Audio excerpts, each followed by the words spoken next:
I'm joined now by 2024 DAYCO Super Stock Series champion Carson Nagy, winning his second straight title in the five Race United Racing Series Tour. You had a worst finish of fourth this season, two victories on the year. How would you sum up 2024? It was honestly our craziest but best season yet overall, just with how well we were able to race every week. Finally started to figure out Sunset, had a really good run from the back after kind of messing myself up early to finish second to Sean Chenoweth. Cole and Everingham really saved my season over at Flamborough. We blew a motor for qualifying, and he gave me his car where I could barely reach the pedals, and we were able to hold on to a third place finish there. Delaware seems like I always struggle in the first race, but we really turned it up that finale at Delaware in September there. And then Peterborough, it seems like the last couple of years, it's really set up our season, being able to start off really strong and almost maintaining throughout the rest of the year. So honestly, like I said, best season yet.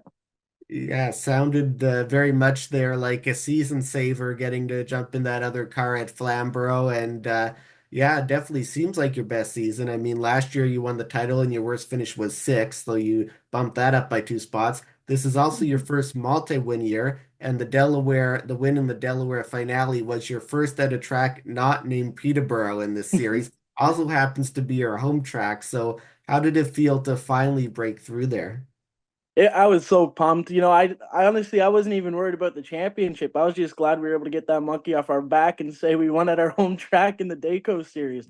It always seemed like something went wrong or we just struggled and couldn't finish any better than like third or fourth, even though we run there weekly all summer. But like I said, everyone at McCall's, Joe, Paul, everyone, they helped us out a ton and got us hooked up for that night. You were once again battling with Lane Zardo, both in the weekly divisions at Delaware as well as in the DAYCO series here. Only 2 points was the margin entering that finale, and you went on to win once again ahead of Lane. So, how was that battle throughout the season and entering that finale? It was a ton of fun as always. Last year we had a blast chirping each other on social media and having fun, poking fun at each other. And this year was no different. And going up to that final night, I remember he was bugging me how the last 2 seasons, the championship points leader going into the last night never won. So I was really determined to fix that, especially with me leading. But no, it's a blast racing Lane week in and week out. We race as hard as we can, but we're never really wrecking each other or tearing up too much stuff. So it's a blast. Yeah, and also able to beat him to become the first repeat champion in the short history of the series. So, I guess, how did it feel to win your second title, and how would you sort of compare those feelings 2023 to 2024? Honestly, I don't know how to compare the two. Like I can't believe I won one of them, let alone two. And it seemed like a few years ago we couldn't get out of our own way. And then all of a sudden last year we really started to turn it up and we really seemed to have figured out these cars and it's just a surreal feeling anytime I can get close to that. Yeah, I can't even put it into words exactly all the feelings I get thinking back to both of them. So, yeah, and as you mentioned there, sort of a different tale of the tape between how you started your career in the DAYCO series, points finishes of eighth and ninth your first two seasons, and now two straight championships. Quite the contrast there. So, what has been that sort of main key to success here, increasing that success for these last two seasons? A mix of seat time and us just figuring out what the car wants.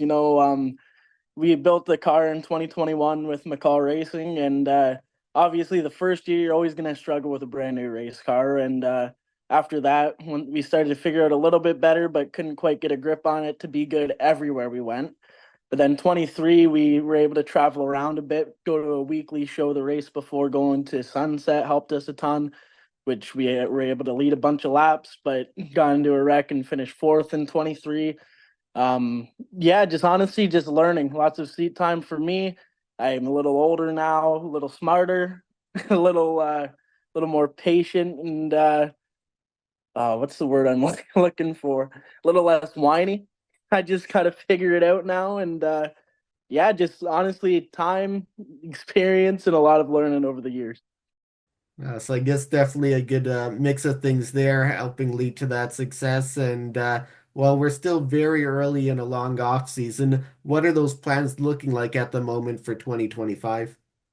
We're still thinking about what we're gonna do. As of now, we're probably gonna do the same thing, race at Delaware Speedway full time in the DAYCO series. But if anything pops up, we're gonna try our best to attack it in whatever way we can. Whether it's going to late model racing or anything. We're just trying something different. We're really interested in that and looking at a few different options. But I love the super stock class here in Ontario and through the DAYCO series. It's the way you can race these cars. You can beat and bang, and you're not tearing each other up and costing each other thousands of dollars a week. So, I have a blast running these cars, and I'd race them for the rest of my life if I could.